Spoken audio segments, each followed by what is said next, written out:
Alors, vous êtes, je l'ai dit en introduisant cette émission, vous faites l'objet de nombreuses attaques dans les réseaux sociaux. Vous avez observé tout cela.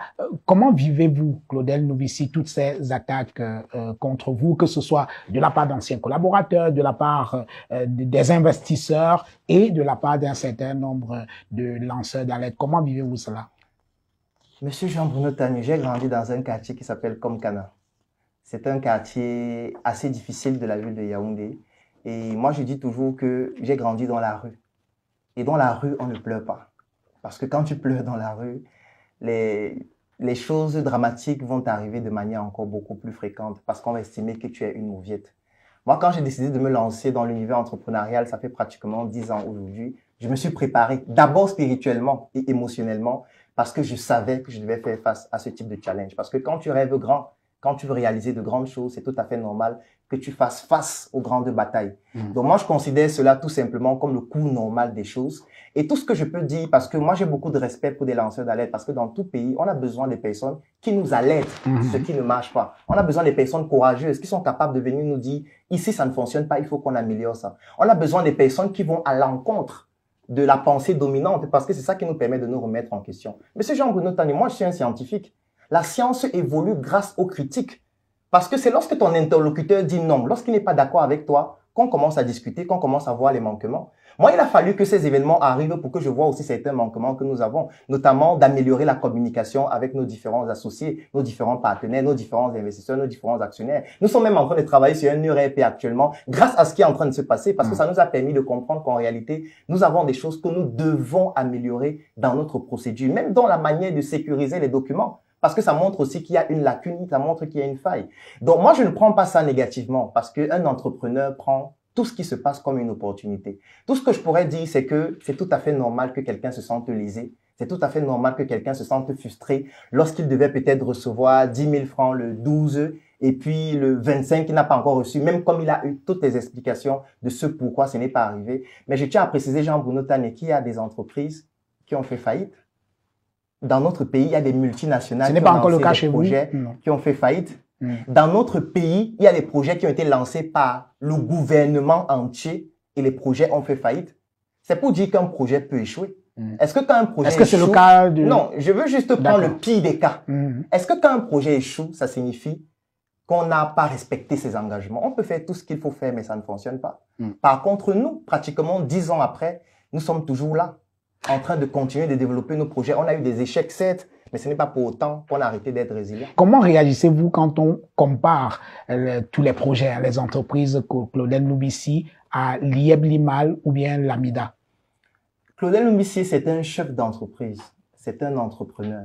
Ça veut dire qu'il a des entreprises avec des associés, des partenaires. Et nous développons ces entreprises dans l'objectif de pouvoir gagner sur du long terme. C'est ce que nous faisons. Nos entreprises sont enregistrées, nous avons tout ce qu'il faut en termes d'aspects juridiques, d'aspects fiscaux qui nous permettent de pouvoir fonctionner de manière optimale. Nos actionnaires le savent, nos investisseurs le savent. Nous, on ne promet pas à quelqu'un de gagner de l'argent chaque mois. Nous, on ne fait pas de la crypto-monnaie. Nous, on ne fait pas du jeu de hasard. Moi, je ne fais pas le loto. Moi, je ne fais pas les paris sportifs. Moi, je ne viens pas sur Internet tous les jours parler d'entrepreneuriat, produire des vidéos, expliquer les stratégies que nous mettons en place, parler même de nos échecs. Vous connaissez combien de personnes qui parlent en public de leurs échecs? Moi, je le fais tout le temps pour montrer que c'est un processus que nous mettons en place et nous éduquons aussi les personnes qui investissent parce qu'on s'est rendu compte qu'au final, il y a beaucoup de personnes qui investissent mais qui ne comprennent pas que c'est un processus qui peut aboutir ou pas. Donc, nous, ce n'est pas ce que nous faisons. Ça veut dire que quand on nous compare à toutes ces entreprises-là qui promettaient des choses sur la base d'éléments qui ne sont pas factuels, ce n'est pas le cas avec nous. Quand je parle de Njoka, c'est un produit que nous vendons. Nous avons des marges dessus. Avec ces marges, nous devons pouvoir gérer nos différentes charges et nos engagements avec nos investisseurs et nos actionnaires. Ça peut fonctionner comme ça ne peut pas fonctionner et c'est précisé dans nos différents contrats. Donc, ne prévoir rien à personne. C'est pour ça que même quand je discute avec nos actionnaires et nos investisseurs, je leur dis toujours que je ne suis pas sûr que ça va fonctionner. Je ne suis pas un devin. C'est-à-dire que ce qu'on est en train de faire actuellement, on peut faire faillite totalement, comme aussi on a une opportunité de pouvoir réussir. Et c'est sur cette opportunité-là qu'on est résilient et on donne... C'est-à-dire qu'il y a une part de risque. Il y a un risque total. Oui. Bien sûr. T'es paré pour la soirée. T'as bossé toute la semaine sans t'arrêter. C'est le moment de relâcher. Joka est là seulement pour t'accompagner.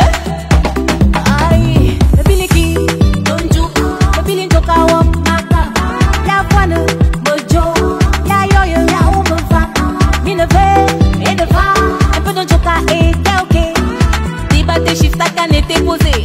Où sont les saveurs et les toits guidés?